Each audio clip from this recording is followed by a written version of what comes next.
What is going on, everybody? This is Kevin, and I'm a pianist from Classical Musicians React, and apparently today I am the king of the foreheads as well. I will be reacting alongside Yunyi to BTS's Life Goes On. Hi, my name is Yoon Yi. Some of you might remember me from the earlier seasons of Classical Musicians React. If not, I played piano and harpsichord. I left the channel after I graduated, but I'm really excited to be back today and really excited to hear some BTS. You know, they're number 4 in trending right now on YouTube, and they've blown up the Dynamite, and it's being played all over the radio. So a quick update on my thoughts on Dynamite. I know when I first reacted to it, I had nothing but the most glowing praise for it.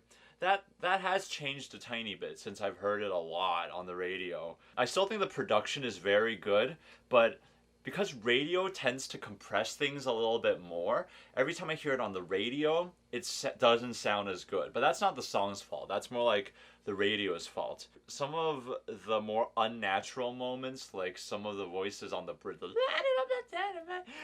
that's getting a little grating, and also that key change is growing off on me more and more. I think that key change is they tried a little too hard with that one. But otherwise, I still think the song is very good. I think it deserves its praise. And it was about time for BTS to make it to the US charts in this fashion. So I'm very happy that it's everywhere now. And now it's time for Life to Go On.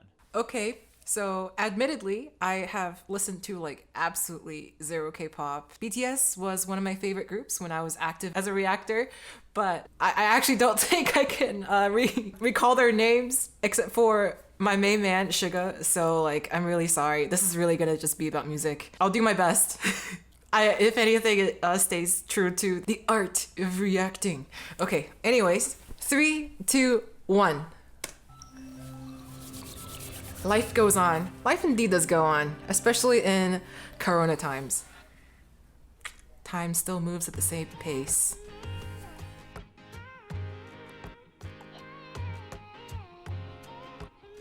I can't tell if this is like a folksy energy. This is more synthy. What an interesting vibe. Ooh. Spring.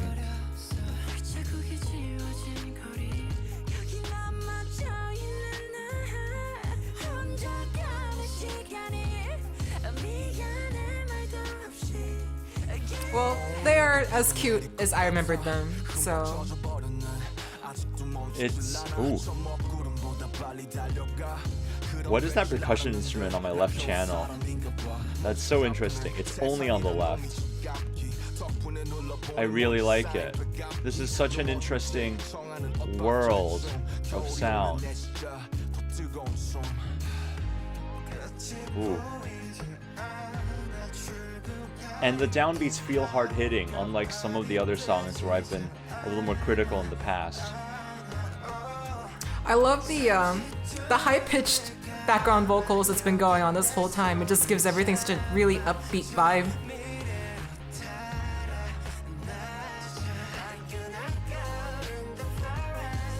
Whoa, I didn't know if there was like a still frame. Ah, look at that.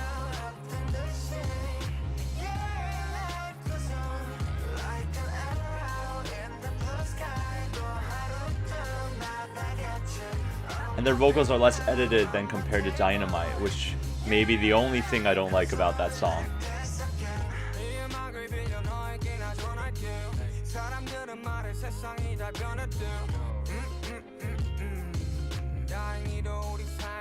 Ah, it's so nice. It's comforting the fans, you know, including the newfound fans.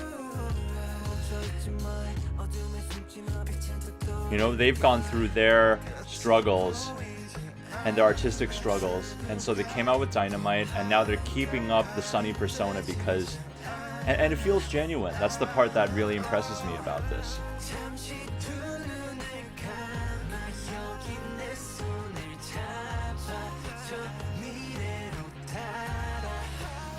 You know, it's that same.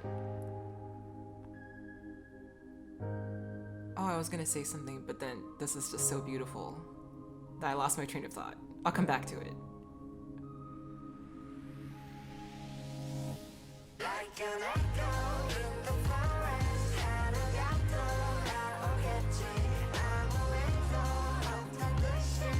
Are they singing for an empty stadium? Oh, they are. Oh.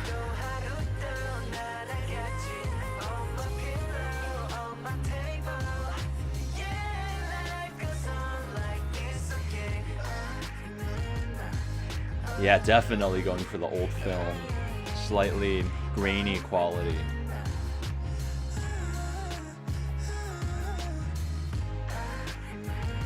That little dissonance, you know, at the end of that phrase.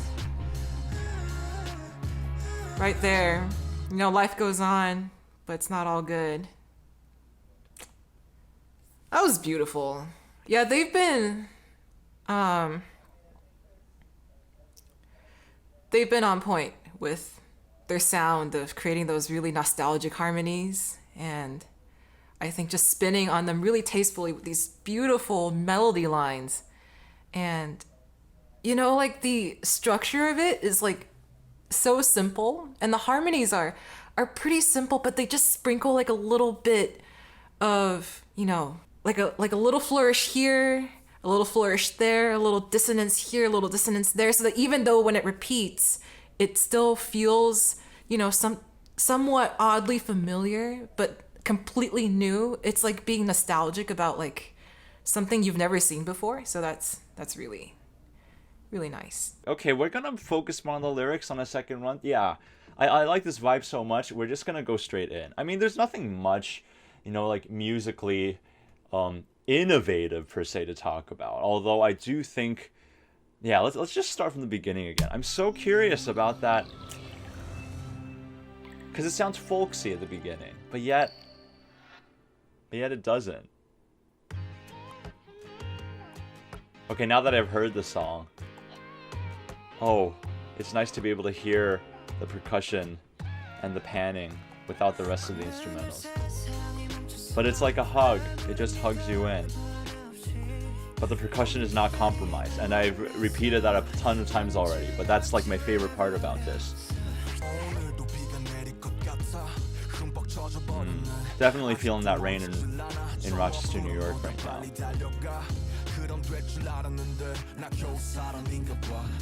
When you said I'm trying to run faster than a rain cloud, I literally had that experience today. But I felt like this really struck a chord, because today I was driving on a spare tire and I had to go longer than a spare tire should, and there's this rain cloud that I just feel like I was just one step ahead of it. I was worried it was going to turn into snow because this place, it snows. It didn't, but I was still scared. So I felt like on my way back, I had to drive a little underspeed in the highway and with a spare tire.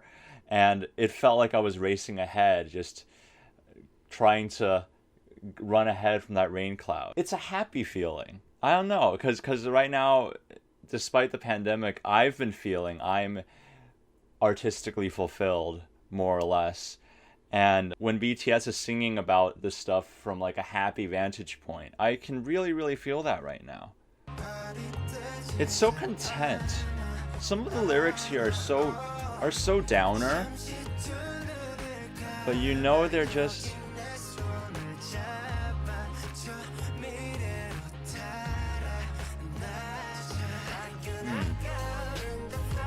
Okay, we're gonna pause again. This is 132. What I like about this is when they're singing about these troubles that people are having, they don't say that you're having this problem, let me hold your hand. No, they're saying it like they're having the problem, but then they say, let me hold your hand for when you have these trying times. And so it's so inclusive. Again, that musical hug really reflects in the lyrics, and it is quite moving. It's what we need right now. And this is the part I caught the first time around.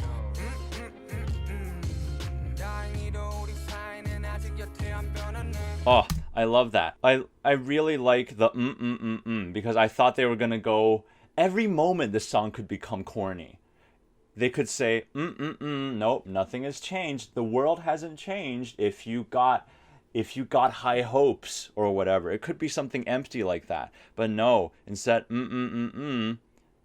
they're actually foreshadowing their next line, which is nothing changed between you and me. And, it's so earnest. It's so earnest. It's one of those moments where I can forget that there is an industry behind this music. I can forget that, it's more corporate than I'd like to think it is. So it feels like the walls have broken between sort of the group and the listener, and it's magic. It's magical, and I can hear it. So someone's singing in falsetto and someone's singing an octave lower with their chest voice, and the falsetto is just a hair more prominent, a hair louder, and I think that texture is really nice. Ends on the minor 4. Nice. Great. No fancy credits, no weird outro, it just ends.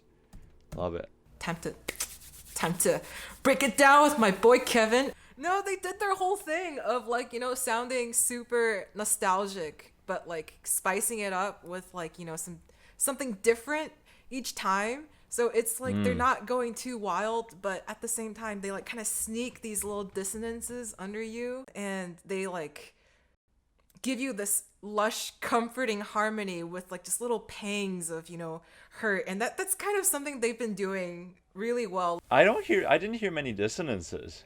Oh, they were the best part. Come on. Yeah.